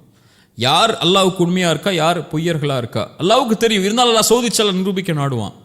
அப்படி அல்லாஹ் நபி யூசுஃபை சோதிக்கிறான் ஒரு பாவத்தை கொண்டு. அல்லாஹ் பாவத்தை கொண்டு கூட சோதிப்பான் ஈமான் கொண்டவங்களை. நல்லா புரிஞ்சுக்கணும். அல்லாஹ் காப்பாற்றிடுவான். அல்லாஹ் சொல்கிற அல்லாஹ் காப்பாற்றிடுவான், ஆனால் சோதிப்பான். என்ன அல்லாஹ் சோதிக்கிறான்? அவங்க சந்தையில் போய் விலை பேச போகிறான். கிணத்துலேருந்து தூக்கிட்டு ஒரு வாணிபக்குழு போகுது, சந்தையில் போய் விலை பேசுகிறாங்க. ஒரு அரண்மனையுடைய மந்திரி ஒருத்தர் வந்து ஏன் வீட்டுக்கு கூட்டு போகிறேன்னு சொல்லி வீட்டுக்கு கூட்டு போய் அவங்க மனைவிட்ட போய் சொல்கிறாங்க, இப்படி ஒரு அழகான குழந்தை கிடச்சிருக்கு, குழந்தை மாதிரி வளர்ப்போம், பணிவிடை செய்வார், நலவு செய்வார் நமக்குன்னு. ஆனால் அந்த பெண் நபி யூசுஃபுடைய அழகை பார்த்தோன்னா மாறிடுறாங்க. இதை எப்படி நான் மகனாக பார்க்குறது? இவர் மேலே எனக்கு கவர்ச்சி இருக்குது. கதவுகள் அடைக்கப்படும் போது ஹை தலக் என்னோட வந்துருங்கிறாங்க, தனிமைக்கு கூப்பிட்றாங்க. ஒரு மிகப்பெரிய பாவம் நபி யூசுப் அலைஹிஸ்ஸலாமுக்கு முன்னாடி வருது. அந்த பாவத்தின் பக்கம் நபி யூசுப் நெருங்கி இருந்தாங்கன்னா நோக்கம் போயிருக்கும், நோக்கத்தை நிறைவேற்றிருக்க முடியாது இல்லையா? அதுதான் வாழ்க்கையுடைய நோக்கத்தை நோக்கி போகும்போது பாவங்களை ஒரு மனிதன் பாவங்களால் சோதிக்கப்படும் போது அந்த டைரக்ஷனை பாவத்தின் பக்கம் திரும்பிட்டான்னா அவ்வளோதான், நோக்கத்தை மறந்துடுவான். நோக்கத்தை நோக்கி போக முடியாது அவனால், எல்லாம் தடுத்துருவான். இப்போ அந்த சோதனையிலேருந்து நபி யூசுப் வெற்றி பெறணும், நோக்கத்தை நோக்கி போகணும்னா அந்த பாவத்திலிருந்து தப்பிச்சு போகணும். ஷைத்தான் இழுக்கிறான், அல்லாஹ் சோதிக்கிறான். என்ன செய்யறது? கால மஅதல்லாஹ், வெற்றி பெறணும் அவங்க. கால மஅதல்லாஹ், அல்லாஹ் போதும், அல்லாஹ் என்னை பாதுகாக்கட்டும் இருந்து. இன்னஹு ரப்பி அஹ்ஸன மஸ்வாய, உன் கணவர் உன் எஜமானர் என்னை கண்ணியமாக வச்சிருக்காரு, நான் போய் எப்படி உனக்கு இப்படி ஒரு துரோகத்தை செய்ய முடியும்? இன்னஹு லா யஃப்லிஹு ஸாலிமூன், அநீதம் செய்கிறவங்க எப்படி வெற்றி பெறுவாங்க? பெண்ணே, நான் உன்னை தாய் மாதிரி பார்க்குறேன். எந்த இருள் இருந்தாலும் எந்த கதவுகள் அடைக்கப்பட்டிருந்தாலும் ரப்பு என்னை பார்க்குறான். அவனை ஒரு வேறொரு நோக்கத்தை நோக்கி அனுப்பி வச்சிருக்கான். நான் போய் எப்படி ஹராம செய்ய முடியும்? நான் ஹராம செஞ்சுட்டா அந்த நோக்கத்தை நோக்கி போக முடியாது. அல்லாஹ் எனக்கு வச்ச ரஹ்மத்தை நோக்கி போக முடியாது இல்லையா? ரசூலுல்லாஹி ஸல்லல்லாஹு அலைஹி வஸல்லம் ஹதீஸை நினைவு கூர்றேன். ரசூலுல்லாஹி ஸல்லல்லாஹு அலைஹி வஸல்லம் சொன்னாங்க, அல்லாஹ்விடத்தில் இருப்பதை அவன் அனுமதித்த முறையில் தான் பெற்றுக்கொள்ள முடியும். அல்லாஹ் உங்களுக்கு ஒன்று வச்சிருக்கான், உங்களுக்கு அது வேணும்னா அல்லாட்ட போகணுன்னா நீங்கள் ஹலாலில் போனால் தான் கிடைக்கும். ஹராமில் போய் அல்லாட்ட போய் ஒன்று வாங்க முடியாது. இப்போ ஹராமில் விழுந்துட்டிங்கன்னா அல்லாஹ்வோட ரஹ்மத்தை தடுத்துருவீங்க, அல்லாஹ் உங்களுக்கு கொடுக்குறத தடுத்துருவீங்க. அதனால் நான் போக முடியாது, அப்படி என் நோக்கத்தை நோக்கி நான் போகிறேன், எனக்கு இந்த பாவமெல்லாம் தேவையில்லை, மஆதல்லாஹ் அல்லாஹ் போதுமானவன் எனக்குன்னு சொல்லி ஒதுங்கிடுறாங்க. இப்போ அந்த பெண்ணின் மூலமாக அல்லாஹ் அவங்கள சோதிக்கும் போது தன்னுடைய இலக்கை அவங்க முன்வைத்து அல்லாஹ்வுடைய பயத்தை முன் வச்சு அந்த இடத்துலேருந்து விலகி கொள்கிறாங்க. இது ரெண்டாவது, அல்லாஹ் ஒரு ஆணை இயற்கையாகவே பெண்களை கொண்டு தான் அல்லாஹ் சோதிப்பான் இல்லையா? ஸல்லல்லாஹு அலைஹி வஸல்லம் சொன்னாங்க, மா தரக்து பஅதி ஃபித்னதன், எனக்கு பிறகு ஒரு சோதனையாக ஒன்றை விட்டு செல்லவில்லை உங்களை வழிகெடுப்பதற்காக பெண்களை தவிர. அதாவது மஹ்ரம் இல்லாத, உங்களுக்கு அனுமதிக்கப்படாத பெண்களுடைய கவர்ச்சியின் மூலமாக தான் அல்லாஹ் உங்களை சோதிப்பான். ஸுய்யின லின்னாஸி ஹப்பு ஷஹவாதி மினன் நிசா, ஆணுக்கு அலங்கரிக்கப்பட்ட காரியங்களில் முதலாவது பெண் தான். ஷைத்தான் வழிகெடுக்கிறதுக்கு ஒரு ஆணை அவனை வழிகெடுக்கிறதுக்கு ஷைத்தான் பயன்படுத்தக்கூடிய முதல் ஆயுதமே பெண் தான். ரசூலுல்லாஹி ஸல்லல்லாஹு அலைஹி வஸல்லம் சொன்ன மாதிரி அதுதான் பெரிய ஃபித்னாவே. அப்படியும் நபி யூசுஃப் அல்லாஹ் சோதிக்கிறான். யார் தடுத்துட முடியும்? அந்த நேரத்தில் எல்லா கதவுகளும் அடைச்சிருக்கு. அழகிய பெண், அதுவும் அரண்மனையுடைய பெண்ணுங்கிறவங்க எப்படி இருப்பாங்க? அப்படிப்பட்ட பெண்ணுடைய அழகு இருக்கும் போதும் கூட, அந்த சோதனையில் சோதிக்கப்படும் போது கூட, கால மஅதல்லாஹ், அல்லாஹ் என்னை பார்க்குறான், நான் அவன்கிட்ட இருந்து பயந்து கொள்ளணும், அல்லாஹ் உன்கிட்ட இருந்து என்னை பாதுகாக்கணும்னு சொல்லி விலகுனாங்க. இந்த ஒரு பாடத்தை தான் அல்லாஹ் நமக்கு கொடுக்க நாடுறான். நீங்கள் வாழ்க்கையுடைய லட்சியத்தை நோக்கி போகிறீங்க, இலக்கை நோக்கி போகிறீங்க, போகும்போது ஒரு பெண்ணுடைய கவர்ச்சியோ ஒரு பெண்ணுடைய ஹராமான தொடர்போ வந்துருச்சுன்னா உங்களுடைய பாதை தடுக்கப்பட்டுரும். அதை நோக்கி போகாதீங்க. அல்லாஹ் இது மூல பெண்களை கொண்டு சோதித்தால் அல்லாஹ்வை நினைவு கூறுங்க. ஹலாலா அதை நோக்கி போங்க, ஹராமா அதை விட்டு ஒதுங்கிருங்க. அல்லாஹ் உங்களுடைய வாழ்க்கையை கண்ணியப்படுத்துவான். ரசூலுல்லாஹி ஸல்லல்லாஹு அலைஹி வஸல்லம் அதனால தான் சொன்னாங்க, யார் உதடுகளுக்கு இடையே இருக்கக்கூடிய நாவையும் 2 தொடைகளுக்கு இடையே இருக்கக்கூடிய மர்ம உறுப்பையும் பாதுகாப்பதற்கு, ஹலாலில் மட்டும்தான் அதை செலவழிப்பேன்னு பாதுகாக்கிறதுக்கு யார் எனக்கு உறுதி கொடுக்குறாங்களோ அவங்களுக்கு சொர்க்கத்தை உறுதி கொடுக்குறேன்னு நான் இல்லையா? இப்போ கால மஅதல்லாஹ், அல்லாஹ் என்னை பாதுகாக்கட்டும். அல்லாஹ்வுடைய பயம் யூசுஃப் அலைஹிஸ்ஸலாமுடைய வரலாற்றிலிருந்து நமக்கு தேவையானது இந்த நேரத்தில். ஆஸ் வி டேக், நம்ம இப்போ அங்கேருந்து பெண்ணுடைய சம்பவம் அப்படின்னு எடுத்துட்டோம். ஆனால் இப்போ இருக்கக்கூடிய ஜென்ரேஷனில் பல விதமான கான்ட்ராடிக்ஷன்ஸ், பல விதமான சிக்கல்கள்லாம் பார்க்குறோம். ஒரு கம்பெனிக்கு வரணுமா, நீங்கள் வந்து தாடி எடுத்துட்டால் போதும், அப்போ தான் நீங்கள் வர முடியும் அப்படின்னு சொல்லி கம்பெனி சொல்லுது. அது இது தவிர்க்கப்பட்டதே அப்படின்னு சொல்லி நம்மளும் அதை ஒரு கேஷுவலாக எடுத்துகிட்டு அதை எடுத்துடுறோம். இல்லை எனக்கு ஒரு விஷயம் கிடைக்கணும், ஆனால் இந்த சின்ன ஹராமை செஞ்சால் கிடச்சிரும் அப்படின்ற மாதிரிலாம் அந்த ஹராமை செஞ்சிடுறாங்க. அப்போது இதுக்கும் அதுக்கும் நம்ம என்ன பாடத்தை எடுத்துக்க முடியும்? இல்லை, முதல் பாடம் நான் சொன்ன மாதிரி தான். அந்த ஒரு ஹராமில் இருந்து நீங்கள் ஒரு அல்லாஹ் வந்து உங்களை ஒரு ஹராமை கொண்டோ ஒரு பாவத்தை கொண்டோ அல்லாஹ் சோதிக்கிறான்னா, அந்த சோதனையிலிருந்து நீங்கள் வெளியே வரணும்னா அது நீங்கள் அல்லாஹ்வை பயந்து அந்த பாவத்தை விட்டால் மட்டும்தான் நடக்கும். அல்லாஹ்வை பயப்படாமல் நீங்கள் அந்த காரியத்தில் செஞ்சிட்டிங்கன்னா அல்லாஹ்வுடைய உதவி உங்களுக்கு கிடைக்கவே கிடைக்காது. அல்லாஹ்விடத்தில் இருக்கிறத நான் சொன்ன மாதிரி நீங்கள் ஹலால் இல்லாமல் போய் அல்லாஹ்ட்ட போய் நிற்க முடியாது. ரசூலுல்லாஹி ஸல்லல்லாஹு அலைஹி வஸல்லம் ஒரு வரலாறு சொன்னாங்கல்ல, 3 பேர் வந்து ஒரு புயல் காலத்தில் ஒரு குகையில் தஞ்சம் அடைகிறாங்க. 3 பேரும் அல்லாஹ்விடத்தில் ஏதாவது நம்ம செஞ்ச நன்மையை கொண்டு கேட்போம், அல்லாஹ் காப்பாற்றுவான் நம்மளேன்னு சொல்கிறாங்க. ஒவ்வொருத்தரும் ஒவ்வொன்று சொல்கிறாங்க. 2 பேரும். 3வது ஒருத்தர் என்ன சொல்கிறாரு, எனக்கு ஒரு பெண் தெரியும், அந்த பெண் என்னுடைய உறவினர் தான், ஆனால் இயலாமையில் இருக்கக்கூடியவங்க, என்னிடத்துல பண உதவிக்காக வந்தாங்க. அவங்க திருப்பி கொடுக்க முடியாத பட்சத்தில் நான் அவங்கள்ட்ட வந்து ஒரு நிபந்தனை வைக்கிறேன், என்னோட சேர்ந்து வா, ஹராம்லவா, நான் உனக்கு அந்த பணத்தை விட்டு கொடுத்துறேன், அந்த பணத்தை உனக்கு கொடுத்துட்றேன்னு சொல்லி அந்த பெண்ணும் வேறு வழி இல்லாமல் சம்மதிச்சிட்றாங்க. அந்த பெண்ணோட எல்லா சேர்க்கையும் ஈடுபட்டு அந்த பெண்ணுடைய நெருக்கமாக சேரக்கூடிய நிலைமை வரும்போது அந்த பெண் என்னை பார்த்து சொன்னாங்க, அல்லாஹ் பயந்துகொள், அல்லாஹ் வஞ்சிக்கொள்னு சொல்லி. அல்லாஹ் அக்பர். யா அல்லாஹ், அந்த நேரத்தில் என்னாச்சுன்னு தெரியல, உன்னை பயந்துட்டேன், வெளியே வந்துட்டேன், இந்த ஹராம செய்யலைன்னா. யாரும் இல்லை அங்கே, ஆனால் உன் பயம் எனக்கு வந்துருச்சு அப்படின்னு சொன்ன உடனே அந்த குகை கொஞ்சம் விலகுச்சு. அப்போ அல்லாஹ் அதை அங்கீகரிக்கிறான் இல்லையா? அல்லாஹ் அதை ஏற்றுக்கொள்கிறான். அப்படி எப்படிப்பட்ட சூழல் வரும்போதும் அல்லாஹ் உங்களை வந்து அந்த பயத்தை கொண்டீங்கன்னா அல்லாஹ் உங்களை பாதுகாப்பான். யூசுஃப் அலைஹிஸ்ஸலாமுடைய வரலாற்றிலேயே அல்லாஹ் வந்து யூசுப் அலைஹிஸ்ஸலாம் பற்றி சொல்லும்போது வலக்கத் ஹம்மத் பிஹி வஹம்ம பிஹா, அவரும் ஆசை கொண்டார், அந்த பெண்ணும் ஆசை கொண்டார்கள். அல்லாஹ்வுடைய அத்தாட்சியை நபி யூசுப் பார்க்கவில்லை என்றால் அவர் அங்கே போய் விழுந்திருப்பார். அல்லாஹ் சொல்றான் கதாலிக லினஸ்ரிஃப அன்ஹு ஸூ வல் ஃபஹ்ஷா, அல்லாஹ் அப்படித்தான் மானக்கேடான காரியங்களிலிருந்தும் தடுக்கப்பட்ட காரியங்களிலிருந்தும் அல்லாஹ் அவன் விரும்பக்கூடிய அடியார்களை பாதுகாப்பான். இன்னஹு மின் இபாதினல் முஹ்லசீன். நல்லா கேளுங்க, முஹ்லிசீன் இல்லை, முஹ்லசீன். அல்லாஹ்வால் தேர்ந்தெடுக்கப்படக்கூடியவர்களை, அல்லாஹ் யாரை நேசிக்கிறானோ அவங்கள அல்லாஹ் பாவத்திலிருந்து பாதுகாப்பான். அவங்க அல்லாஹ்வை நேசிக்கிறாங்க, அல்லாஹ்வை நினைவு கொள்கிறாங்க எல்லா நேரத்திலையும். இப்போ அல்லாஹ் நபி யூசுஃபை பாதுகாத்தான். இப்படித்தான் அல்லாஹ் இறை நம்பிக்கை கொண்டு அல்லாஹ்வுக்காக நிற்கக்கூடிய எல்லாரையும் ஹராமை விட்டாங்கன்னா அது எதுவாக இருக்கட்டும், ஒரு மிகப்பெரிய நிர்பந்தம் வருது, மிகப்பெரிய சோதனை வருது, மிகப்பெரிய ஒரு இக்கட்டான நிலைமை வருது. நீங்கள் சொல்கிற மாதிரி ஹிஜாப் போடக்கூடாதுன்னு காலேஜில் சொல்கிறாங்க, தாடி எடுக்க சொல்கிறாங்க, அல்லது வேறு வேறு கடமைகள், ஒரு வட்டிக்கு போகக்கூடிய சூழல் வருது. இப்படி எந்த நிலைமை வந்தாலும் என்ன ஆனாலும் பரவாயில்ல, ஏதானாலும் பரவாயில்ல, ஹலாலில் தான் நான் இருப்பேன், நீ அனுமதித்த முறையில் தான் இருப்பேன், என்னை காப்பாத்திரியாலான்னு போய் சரணடைஞ்சிட்டோன்னா கதாலிக லினஸ்ரிஃப அன்ஹு ஸூஅ வல் ஃபஹ்ஷா, அல்லாஹ் காப்பாற்றுவான். நபி யூசுஃப் அல்லாஹ் காப்பாற்றின மாதிரி. இப்போது காலங்கள் நகர்ந்துட்டு போயிட்டுருக்கு. இப்போது யூசுஃப் அலைஹிஸ்ஸலாமை ஏன் சிறைச்சாலைக்கு உட்படுத்தப்பட்டாங்க? அல்லாஹ் ஏன் அதை அனுமதிச்சான்? அந்த பெண்ணுடைய சூழ்ச்சி நடக்குது. அந்த பெண் யூசுஃப் அலைஹிஸ்ஸலாம் அழைக்கிறாங்க. அது யூசுஃப் அலைஹிஸ்ஸலாம் மறுக்கிறாங்க, ஓடுறாங்க, சட்டை கிழியுது, அவங்க கணவர் வர்றாங்க. அதுக்கப்புறம் கணவருக்கு தெரிஞ்சிருது யார் தப்பு பண்ணாங்கன்னு சொல்லி அந்த சம்பவம் முடிஞ்சிருது. அதுக்கப்புறம் ஊர்வாசிகள் எல்லாம் பேச ஆரம்பிக்கிறாங்க, இப்படி அரண்மனையில் இருக்கக்கூடிய ஒரு பெண் இப்படி ஒரு அசிங்கமான காரியத்தை செஞ்சிட்டாலே அப்படின்னு சொல்லி.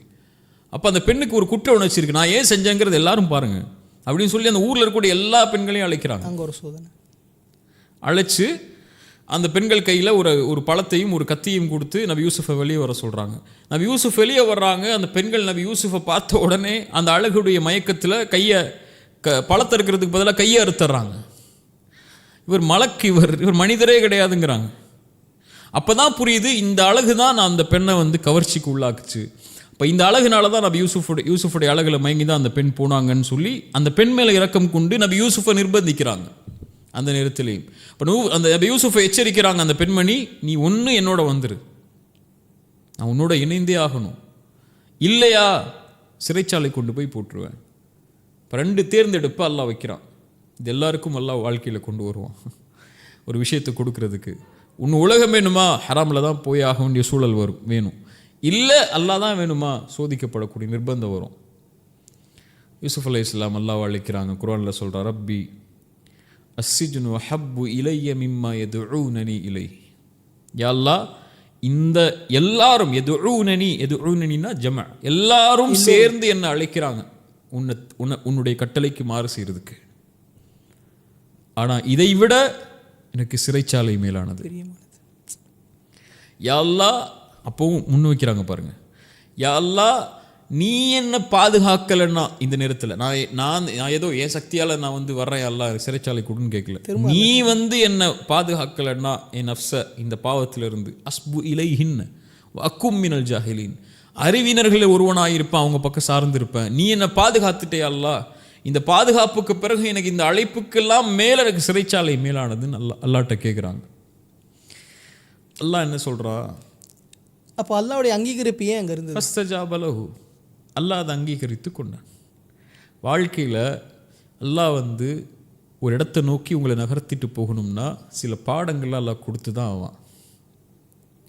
அதுவும் இலக்கையும் லட்சியத்தையும் நோக்கி நீங்கள் போகும்போது, ஒரு குறிக்கோளை நோக்கி போகும்போது அல்லாஹ் அப்படியே கைப்பிடிச்சு வாடான்னு சொல்லி இன்பமான பாதையிலே கூட்டு போயிட மாட்டான். கஷ்டங்களையும் இன்னல்களையும் கொடுத்து தான் அந்த வாழ்க்கையோட நிலைமைக்கு கொண்டு போய் வைப்பான் அல்லாஹ்.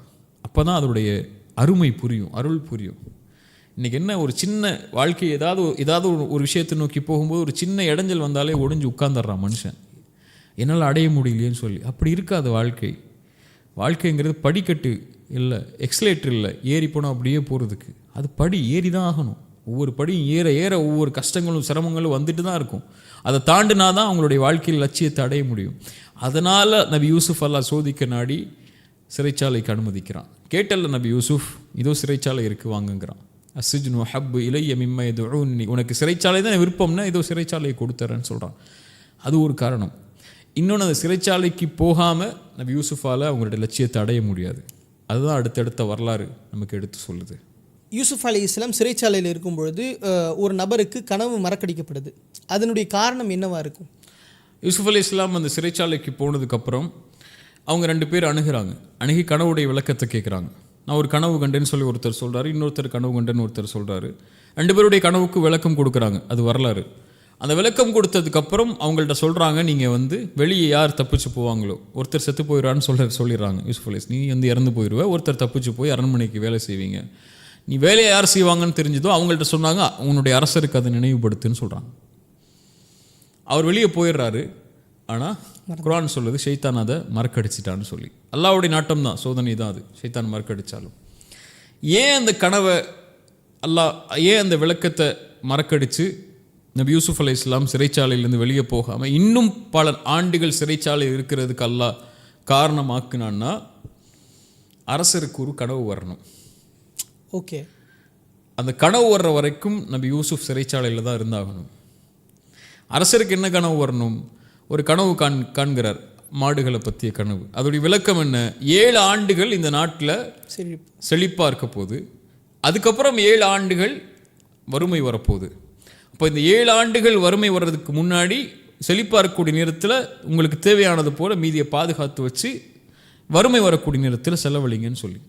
ஒருவேளை அந்த 2 பேரில் ஒருத்தர் தப்பிச்சு போய் நபி யூசுஃபை பற்றி வெளியே சொல்லியிருந்து நபி யூசுஃப் வெளியே வந்திருந்தாங்கன்னா, அந்த கனவு வர்றதுக்கு முன்னாடியே, அல்லது அவங்க வேறு ஏதாவது நாட்டுக்கு அனுப்பப்பட்டிருந்தாலோ, வேறு ஏதாவது நிகழ்வுகள் நடந்திருந்தாலோ, அந்த பஞ்சத்திலேயே அடிபட்டு அந்த மக்களே அந்த நாடே அழிஞ்சு போயிருக்கும் இல்லையா? இப்போ அல்லாஹ் அந்த மக்களை காப்பாற்றணும், அந்த ஒரு நிகழ்வு வரணும். அந்த கனவு வந்தாதான் நபி யூசுஃப் அலைஹிஸ்ஸலாமுக்கு இந்த சோதனையுடைய முடிவு வரும்னு சொல்லி அல்லாஹ் முடிவு பண்ணிட்டான். அந்த சோதனையுடைய முடிவு தான் நபி யூசுஃபுடைய விடியல். நபி யூசுஃபுக்கு தெரியாது இந்த 2 பேருடைய கனவுடைய விளக்கத்தோடு என்னுடைய சோதனை முடிய போதுங்கிறத அவங்க காத்துட்ருக்காங்க. அவங்க விளக்கம் சொன்னதோட வெளியே போய் சொல்லிடுவார், நம்மளை காப்பாற்றிடுவாங்க. ஆனால் அல்லாஹ்வுடைய முடிவு அப்படி இல்லை.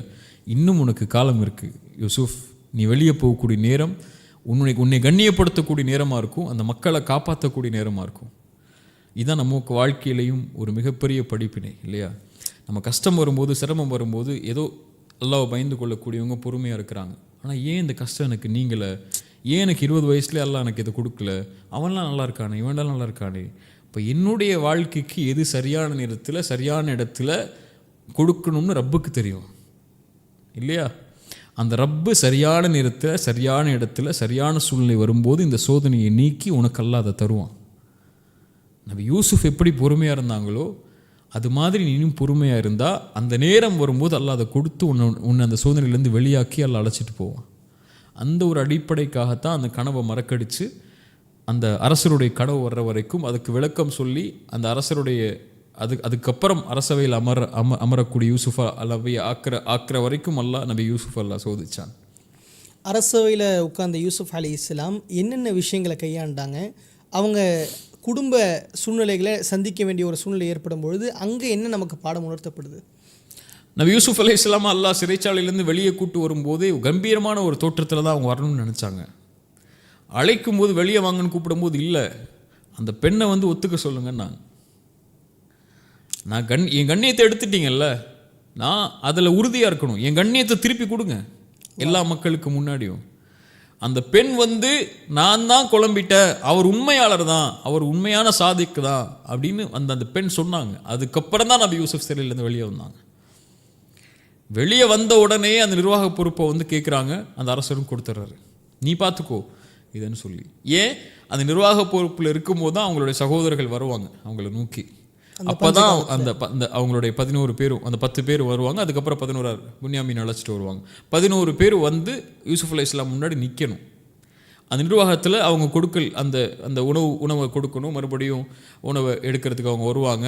அந்த நேரத்தில் அவங்க ஒரு பாத்திரத்தை அரசவையில் இருக்கக்கூடிய ஒரு பொருளை வச்சு விடுவாங்க, திருட்டு பட்டம் சொல்லுவாங்க. இந்த வரலாறு நமக்கு தெரியும். யூசுஃப் அலைஹிஸ்ஸலாமுக்கு முன்னாடி அந்த சகோதரர்களை நிப்பாட்டணும்னு நல்லா முடிவு செஞ்சுட்டான். அந்த பதவிக்கும் கொண்டு போயிட்டான், பல நிப்பாட்டியும் செஞ்சுட்டான். அதுக்கப்புறம் நபி யூசுஃப் அலைஹிஸ்ஸலாம் அவங்கள அந்த 2வது புன்யாமீன் அழைச்சிட்டு வந்ததுக்கப்புறம் தந்தையோடைய நிலைமையை வந்து எடுத்துகிட்டு வரும்போது அவங்க கேட்குறாங்க, எல்லா சோதனைகள்லேயும் அவங்க சகோதரர்களும் சிரமப்படும் போது இப்படி ஒருத்தருக்கு நீங்கள் செஞ்சீங்களே தெரியுமா அப்படின்னு. அப்போ அவங்க சகோதரர்கள் சொல்கிறாங்க, அந்த யூசுஃப், நீங்கள் தான் யூசுஃபான்னு கேட்குறாங்க. இப்போ சொன்னாங்க, நான் தான் யூசுஃப், அதாஹி, இதான் என்னுடைய சகோதரர் அப்படின்னு அறிமுகப்படுத்துகிறாங்க. அந்த நிலைமையை அல்லாஹ் கொண்டு வந்து நம்ம யூசுஃப் அலைஹிஸ்ஸலாமுக்கு முன்னாடி கொண்டு வந்து காட்ட ஆசைப்பட்றான். அப்போ இவ்வளோ ஸ்ட்ரகிள்ஸை தாண்டி அந்த லட்சியத்தை அடையக்கூடிய அந்த நாளுக்காக அல்லாஹ் இவ்வளோ பெரிய விஷயத்த சொன்னான். ஏன் அந்த நேரத்தில் அவங்க மன்னிச்சிருக்கணும்? ஏன்னா என்ன வேணால் அரசவையில் இருக்காங்க, என்ன வேணால் செஞ்சுருக்கலாம், பழைய விஷயங்களில் நினைச்சு பார்த்து கூட செஞ்சுருக்கலாம். ஆனால் ஏன் மன்னிக்கப்பட்டு அல்லாஹ்வுடைய அந்த அத்தாட்சிக்கு? நபிமார்களுடைய உள்ளமாயிற்று இல்லையா, சுத்தமான தூய்மையான உள்ளம். அது வெறுப்பையோ பகைமையோ சண்டையோ எதையும் சுமக்காத அந்த உள்ளம். அவங்க யோசிச்சு பாருங்கள், அவங்க வாழ்க்கையில் அவங்க அனுபவித்த எல்லா கஷ்டத்துக்கும் அடிப்படை அந்த முன்னாடி நிற்கக்கூடிய அந்த 10 பேர் தான் இல்லையா. தந்தை இடத்துலேருந்து பிரிக்கப்பட்டதுலேருந்து, கிணத்துல வீசப்பட்டதுலேருந்து, அற்ப கிரயத்துக்கு அந்த வழிப்போக்கர்களுக்கு விலை பேசி சகோதரர்களை விற்றதுலேருந்து, தாம் கண்ணுக்கு முன்னாடியே விற்கிறாங்க. ஒரு அற்ப காசு கொடுத்துட்டு போ, இவனை தூக்கிட்டு போங்கிறாங்க.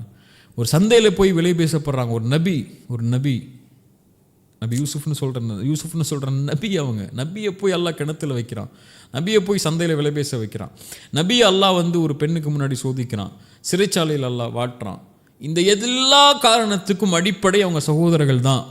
என்ன வேணாலும் நீங்கள் சொன்ன மாதிரி செஞ்சுருக்க முடியும் நபி யூசுஃபால்.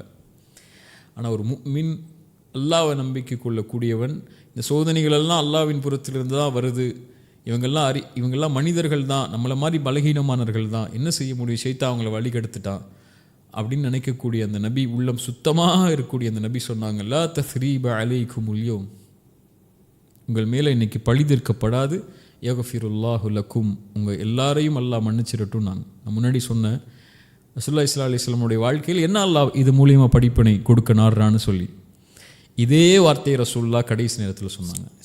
ஃபதஹ் மக்கால உள்ளே போகும்போது குறைஷிகளை பார்த்து முஸ்லீம்கள் சொன்னாங்க, இனிமேல் எல்லா காபாவின் புனிதம் பாதுகாக்கப்படாது, மக்காவின் புனிதம் காஃபிர்களுடைய தலை வெட்டி வீசப்படும். ரசூலுல்லாஹ் சொன்னாங்க, அப்படி எல்லாம் இன்னைக்கு தான் காபாவின் கண்ணியம் பாதுகாக்கப்படும்.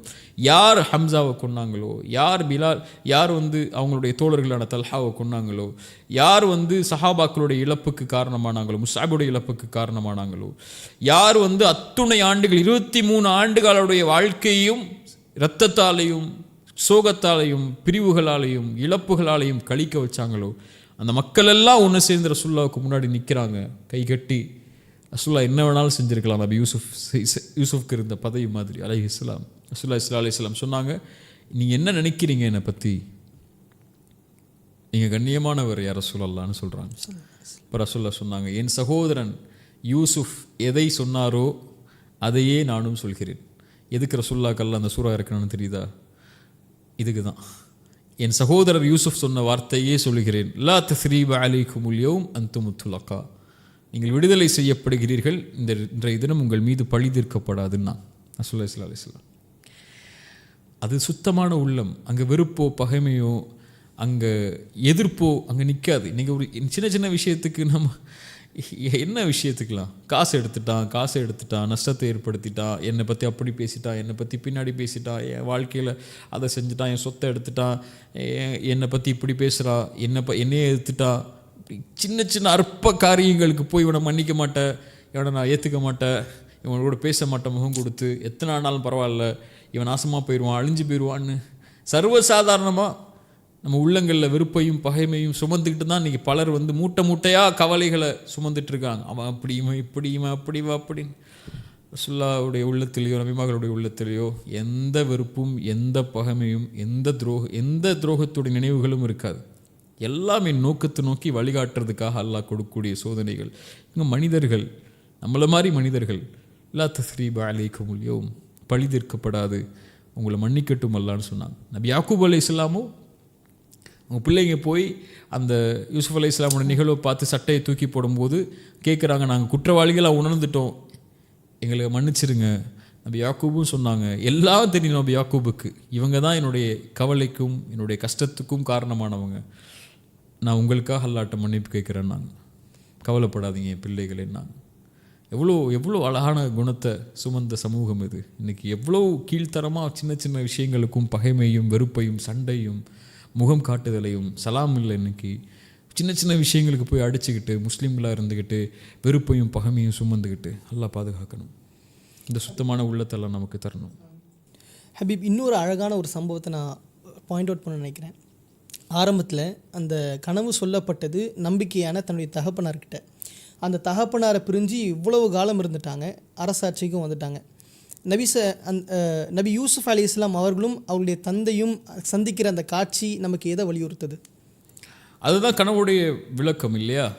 அவங்க அரசவையில் உட்கார்ந்ததுக்கப்புறம் எல்லாரையும் அழைச்சிட்டு வாங்கங்கிறாங்க. தந்தை வர்றாங்க, தாய் வர்றாங்க, அந்த 11 நட்சத்திரங்கள் 11 சகோதரர்கள் வர்றாங்க.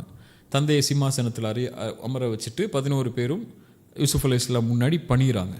இப்போ இதுதான் யூசுப் அலைஹிஸ்ஸலாமுடைய வாழ்க்கையுடைய நோக்கம்னு சொல்லி அல்லாஹ் அவங்களுடைய ஆரம்பத்திலே காட்டிட்டா.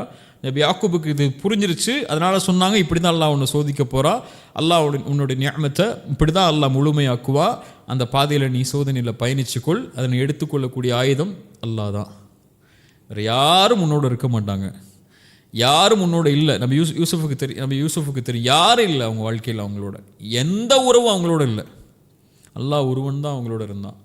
அந்த அல்லாஹ் ஒருவன் அவங்களோட இருக்கும்போது அந்த பாதையில் பயணித்த நபி யூசுஃபுக்கு அல்லாஹ் ரப்புல் ஆலமீன் அந்த கனவுடைய விளக்கத்தை அவங்களுடைய தந்தைக்கு முன்னாடியும் தாய்க்கு முன்னாடியும் பிள்ளைகளுக்கு முன்னாடியும் சகோதரர்களுக்கு முன்னாடியும் அல்லாஹ் காட்டினான். இப்படி அல்லாஹ் முஃமின்களுக்கு நோக்கத்தையும் லட்சியத்தையும் கொடுக்கும்போது அல்லாஹ் சோதனைகளுக்கு பிறகு கொடுக்கக்கூடிய வெற்றி மிக பிரம்மாண்டமாக இருக்கும். ஹுதைபியா உடன்படிக்கையில் ரசூலுல்லாஹி ஸல்லல்லாஹு அலைஹி வஸல்லம் திருப்பி அனுப்பிடுறாங்க. உமர் சட்டையை பிடிக்கிறாரு, சத்தியத்தில் இருக்கிறோமா யா ரசூலல்லாஹ், இவங்கள் காஃபிர்கள், அவங்களுக்கு முன்னாடி போய் பணிஞ்சு நிற்கிறீங்க நீங்கன்னு சொல்லி. இதா ஜா நஸ்ருல்லாஹி வல் ஃபத்ஹ், குர்ஆனுடைய சூரா இறங்குது. உமர் கேட்குறாங்க, யா ரசூலல்லாஹ் இதுதான் அந்த வெற்றியாங்கிறாங்க. மக்காவுடைய வெற்றிக்கு நுழையும் போது அவங்களுக்கு அப்போ தான் புரியுது, அந்த லட்சியத்துக்காக தான் இந்த ஒரு திருப்பி அனுப்பினா அல்லாஹ். இது நேரம் இல்லை, திரும்பி போங்க, சோதிக்கப்படக்கூடிய நேரம் இன்னும் இருக்குது, சோதனை அனுபவிங்க, இன்னும் அந்த வெற்றி வரக்கூடிய நாள் வரைக்கும் காத்துருங்க. நபி யூசுஃப் எல்லா சோதனையும் அனுபவிச்சாங்க, வெற்றி வந்துச்சு, அது பிரம்மாண்டமாக இருந்துச்சு. வாழ்க்கையும் அப்படி தான். நமக்கு அந்த இலக்கு அல்லாஹ் முடிவு செஞ்சு அதை நோக்கி நம்ம போய்கிட்டே இருக்கிறோம்னா வரக்கூடிய சோதனைகளெல்லாம் அதை நோக்கி நகர்த்துறதுக்காக தானே தவிர, நம்ம சோதனை வந்துருச்சு, ஐயோ என்ன பண்ண போகிறோம், யார் நம்மளை காப்பாற்ற போகிறா, இதுக்கப்புறம் என்ன ஆக போகுது லைஃபு, எங்கே எனக்கு என்ன, என் காசு என்ன ஆக போகுது, எப்படி சம்பாதிக்க போகிறேன், எதை நான் பெற போகிறேன் இந்த உலகத்தில்னு புலம்புறதுக்கு இல்லை. அந்த இலக்கு நோக்கி நகர்ந்துக்கிட்டே இருக்கணும் வரக்கூடிய சோதனைகளோட. அதை அவன் அல்லாஹ் துணை கொண்டு வரக்கூடியதெல்லாம் என்னுடைய வாழ்க்கையோடைய லட்சியத்தை நோக்கி நகர்த்துறதுக்காக தான் நம்ம புரிஞ்சிட்டாலே அவன் வெற்றி அடைஞ்சிருவான். நபி யூசுஃப் அலைஹிஸ்ஸலாமுடைய சம்பவத்தை நம்ம பார்க்கும்பொழுது சபுருடைய மிக முக்கியமான ஒரு புள்ளியாக திகழ்ந்தாங்க. இந்த சபுருன் ஜமீல் எவ்வளவு விளக்கமானது நமக்கு. சபுரன் ஜமீலன் அப்படிங்கிற வார்த்தை யாக்கூப் அலைஹிஸ்ஸலாம் அந்த சூராவுடைய எல்லா நேரத்திலையும் சொல்லிக்கிட்டே இருப்பாங்க. யூசுஃப் அலைஹிஸ்ஸலாம் அவங்கள ஓனாய் கடிச்சிருச்சு, அதுதான் அவங்களுடைய ஆடைன்னு சொல்லி ரத்தத்தை முக்கி அவங்க ஒரு ஆடையை கொண்டு போகும்போதும் சபுரன் ஜமீலன், அழகிய பொறுமையை கையாளுறேன்னு சொல்லுவாங்க இல்லையா. புனியாமீனை திருப்பி கூட்டு வர முடியல அப்படின்னு சொல்லும்போது அவங்க சொல்லுவாங்க சபுரன் ஜமீலன், அழகிய பொறுமையை கையாளுறேன்னு சொல்லி. சபுரன் ஜமீலன் அப்படின்னா இன்றைக்கி என்ன எல்லோரும் நினச்சிக்கிட்டோம்னா, பொறுமைங்கிறது என்ன, நம்ம என்ன பண்ண போகிறோம் ஏது பண்ண போகிறோம்னு குழம்பிக்கிட்டே நான் பொறுமையாக இருக்கிறேன்னு இல்லை. சபுரன் ஜமீலன்னா அல்லாஹ் ஒருவன்கிட்ட மட்டும்தான் அந்த பொறுமைக்கான விடையை தேடுவாங்க, அந்த சோதனைக்கான விடையை தேடுவாங்க. அல்லாஹ்வை தவிர வேறு எதையும் அந்த பொறுமையில் அவங்க எடுத்துக்க மாட்டாங்க. யாக்கூப் அலைஹிஸ்ஸலாம் அதானே சொன்னாங்க, சகோதரர்கள் ஏன் இப்படி அழிஞ்சு போகிறீங்க, நபி யூசுஃபை நினச்சி ஏன் பொறுமைன்னு சொல்லி அழிஞ்சு போகிறீங்க. ஒரே வார்த்தை சொன்னாங்க, இன்னமா அஷ்கு பஸ்ஸி வஹுஸ்னி இலல்லாஹ், என் கவலை என் துக்கம் எல்லாவற்றையும் இந்த சபுரன் ஜமீலன், இந்த பொறுமைக்கு அப்புறம், இந்த வாழ்க்கையில் இருக்கக்கூடிய சோதனையில் இருக்கக்கூடிய பொறுமைக்கு அப்புறம் நான் முறையிடுறது அல்லாஹ் ஒருவன்ட்ட மட்டும்தான். வேறு யார்ட்டையும் என் கஷ்டத்தையும் என் சிரமத்தையும் முறையிட மாட்டேன். அல்லாஹ் ஒருவன் தான் இந்த சோதனையிலேருந்து எனக்கு வெளியே கொண்டு வருவாங்கிற அந்த சபுர் இருக்க, அல்லாஹ் என்னை காப்பாற்றிடுவான், அல்லாஹ் என்னை வெளியாக்கிடுவான், என் சிரமத்தை நீக்கிடுவான், அவனை தவிர நான் எதையும் சார்ந்திருக்க வேண்டியது இல்லை, அவன்கிட்ட ஒப்படைச்சிட்டேன் என் பிரச்சனையை, எல்லாம் நீ பார்த்துக்கோ, நீ தீர்த்துக்கோ, என்னை விட்டுறாதே அல்லாஹ் அப்படிங்கிற சபுர் இருக்குது பாருங்கள். அது அந்த துஆல இருந்துச்சுன்னா, அந்த சபுருடைய துஆல சோதனையில் அழைக்கும் போது அல்லாஹ் வெற்றி கொடுத்துருவான். ஸல்லல்லாஹு அலைஹி வஸல்லம் சொல்லி கொடுத்த துஆ அடிக்கடி நான் சொல்லுவேன். சில தன் மகளுக்கு சொல்லி கொடுத்தாங்க. காலையிலேயும் மாலையிலையும் இந்த துஆ ஓதுனாங்க. யா ஹய்யு யா கையூம், உயிருள்ளவனே நிலையானவனே, அஸ்தகீது பிரஹ்மதிக், அருளை கொண்டு உன்னிடத்தில் உதவி தேடுகிறேன். அஸ்லிஹ் லி ஷஅனி குல்ல, என் முழுமை அனைத்தையும் சீராக்கிய அல்லாஹ், என் காரியங்கள் அனைத்தையும் சீராக்கிய அல்லாஹ். வலா தகில்னி இலா நஃப்ஸி தர்ஃபத ஐன், என் கண் சிமிட்டும் நேரத்துக்கு கூட என்னை விட்டு விலகிறாத, என்ன என்கிட்ட ஒப்படைச்சிடாத, நீ பார்த்துக்கோன்னு சொல்லிடாத. நீ பார்த்துக்கோயா அல்லா, என்னை நீ வச்சுக்கோயா அல்லா, என் உச்சி முடி உன் கையில் இருக்குது, நீ அதை நடத்தியா அல்லா. இந்த சோதனையில் வந்து நிற்கிறேன், எனக்கு என்ன செய்யணும்னு தெரியல, எப்படி வெளியே போகணும்னு தெரியல. யூசுப் வருவாரா, திருப்பி வருவாரா, எனக்கு தெரியாதே அல்லா. நான் உன்கிட்ட கேட்குறேன், சப்ரன் ஜமீலன், அந்த அழகிய பொறுமையோடு. வஸ்தஈனு பிஸ்ஸப்ரி வஸ்ஸலா, அந்த சபுரை கொண்டு அல்லாஹ் கேட்குறாங்கிறான், கேளுங்கிறான், அல்லா உதவி தேடுங்கிறான். அந்த சபுர் தான் அது. உன்கிட்ட கேட்குறேன் அல்லா, என்னை காப்பாற்று. அல்லாஹ் காப்பாற்றுனா நபி யூசுஃபை கொண்டு வந்து சேர்த்தான், தன் மகனை கொண்டு வந்து சேர்த்தான். நான் சொன்னேன்ல உங்கள்கிட்ட, நபி யாக்கூப் சொன்னாங்க, நான் சொன்னேன்ல உங்கள்கிட்ட, அல்லாஹ் உங்களுக்கு தெரியாத எல்லாத்தையும் நான் அல்லாஹ்வை பற்றி அறிஞ்சிருக்கேன்னு சொல்லி அல்லாஹ் என்னை காட்டிட்டான் பார்த்தீங்களா என் மகனன்னு சொல்லி சந்தோஷப்பட்டாங்க. அதுதான் சபுரன் ஜமீலன். இவ்வளவு தெளிவான நிகழ்வுகளை நம்ம இவ்வளோ தூரம் பார்த்துட்டோம். கடைசியாக யூசுப் அலைஹிஸ்ஸலாம் கேட்ட அந்த துஆ எவ்வளவு பிரதிபலிக்கக்கூடியது, அது ஏன் நமக்கு முக்கியத்துவப்படுத்தப்படுது? ஒரு மனிதனுடைய வாழ்வுடைய முடிவுடைய நிலையை சொல்லக்கூடிய துஆ அது. அல்லாஹ் அப்படிப்பட்ட ஒரு மரணத்தை நமக்கு தரணும். அதுதான் வாழ்க்கையோட லட்சியத்தை அவங்க முழுமையடையக்கூடிய வார்த்தைகள். அது அல்லாஹ்ட்ட என்ன கேட்குறாங்க பாருங்கள் நபி யூசுஃப், ரப்பி ஆதைதனி மினல் முல்க், யா அல்லாஹ் நீ தான் என்னை அரசனாக்குன. அவங்க தான் அவ்வளோ சோதனை அனுபவித்து அந்த இடத்துக்கு வந்து நிற்கிறாங்க, அல்லாஹ்ட்ட ஒப்படைச்சிட்டாங்க. நீ தான் அல்லாஹ் கொடுத்த. வஅல்லம் மின் தஅவீலில் ஹதீஸ், நீ தான் அல்லாஹ் அந்த கனவுடைய விளக்கத்தெல்லாம் கற்றுக் கொடுத்த. அதனால தான் அந்த சிறையிலேருந்து அவங்க வெளியே வந்தாங்க. அவங்க இருக்கக்கூடிய அறிவை கொண்டு தான் இல்லையா. ஆனால் நீ தான் அல்லாஹ் கற்றுக் கொடுத்த.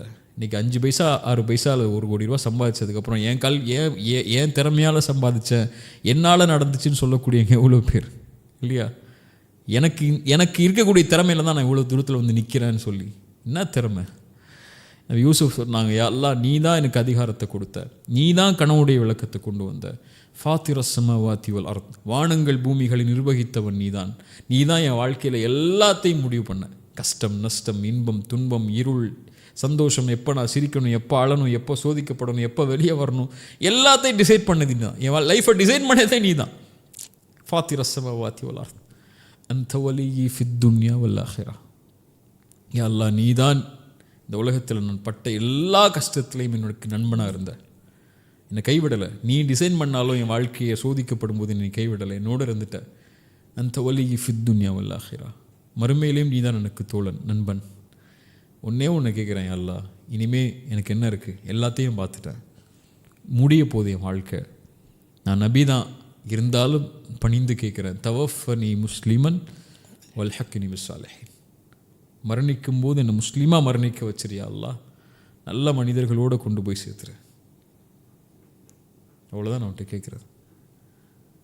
அல்லாஹ் அதை கொடுத்தான் நபி யூசுஃபுக்கு. மரணிக்கக்கூடிய நேரத்தில்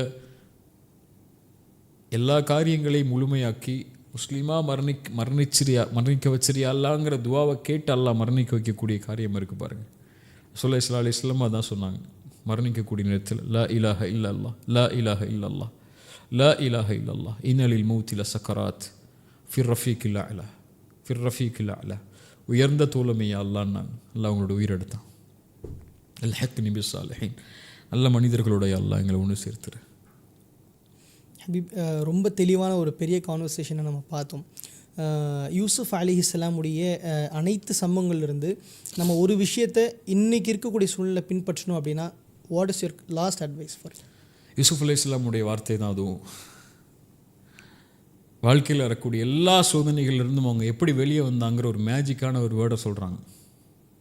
அவங்க சகோதரர்கள்கிட்ட பேசினதுக்கப்புறம், இன்னஹு மயத்தகி வயஸ்பிர் ஃப இன்னல்லாஹ லா யுதீஉ அஜ்ரல் முஹ்சினீன், யார் அல்லாவை பயந்து கொண்டு பொறுமையோடு இருக்கிறாங்களோ, வரக்கூடிய சோதனைகளில் அல்லாவை பயந்து கொண்டு அல்லாவுடைய பயத்தை எடுத்துக்கொண்டு வரக்கூடிய சோதனைகளில் மிக பொறுமையோடு சகித்து கொண்டு, அல்லாவுடைய சோதனை அல்லாஹ் என்னை வெளியே கொண்டு வருவாங்கிற நம்பிக்கையோட பொறுமையாக அந்த காரியத்தை சகித்து அல்லாவுடைய அச்சத்தை கொண்டு நடந்து போகிறாங்களோ, ஃபஇன்னல்லாஹ லா யுதீஉ அஜ்ரல் முஹ்சினீன். ஒருபோதும் அந்த நல்லவர்கள் செய்யக்கூடிய செயலுடைய காரியத்தை அல்லாஹ் வீணாக்கிட மாட்டான்.